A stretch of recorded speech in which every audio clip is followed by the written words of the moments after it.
నమస్కారం. నా పేరు రావ్య ఫిర్దోస్. నేను 8వ తరగతిలో చదువుతున్నాను.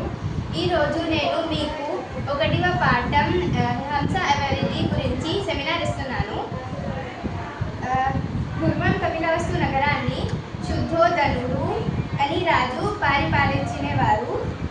అతనికి ఒక కొడుకు, ఆమె పేరు గౌతముడు, ఆమె మరి ఒక పేరు సింహాదుడు.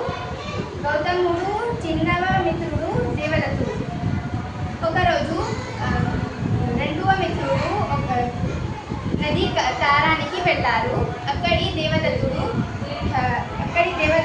హింసను చూసి బాణతో కొట్టాడు. అది హింస గాయపడి గౌతముడు దగ్గరికి వచ్చి పడింది. గౌతముడు ప్రేమగా దగ్గరికి తీసుకొని దాని గాయాలకు చికిత్స చేసింది. దేవదత్తుడు వచ్చి అది హంసకి నేను కొట్టాడు, అది నాది అన్నాడు. అది మళ్ళీ గౌతముడు చెప్పింది, నువ్వు ఎందుకు కొట్టాడు, అది పాపం కదా అని అన్నాడు. రెండు మిత్రులు రాజా దగ్గరికి వెళ్ళింది. అక్కడ రాజా దేవదత్తుడుని అన్నాడు,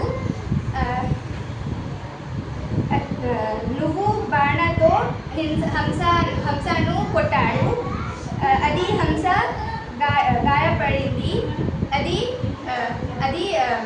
గౌతముడు హంస అని అన్నాడు.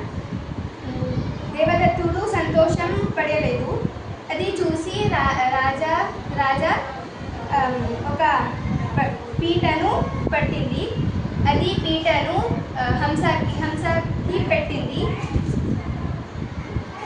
దేవదత్తుడు రాజా చెప్పింది, అది హింస ఎవరికి వస్తారు, అది హంస దీనికి అని అన్నాడు. దేవదత్తుడు హంసను పిలిస్తే హంస దేవదత్తుడికి వెళ్ళదు. గౌతముడు పిలిస్తే అది హంస గౌతముడికి వచ్చాడు. నీతి అందరికీ ప్రేమగా ఆప్యాయుగా ఉన్న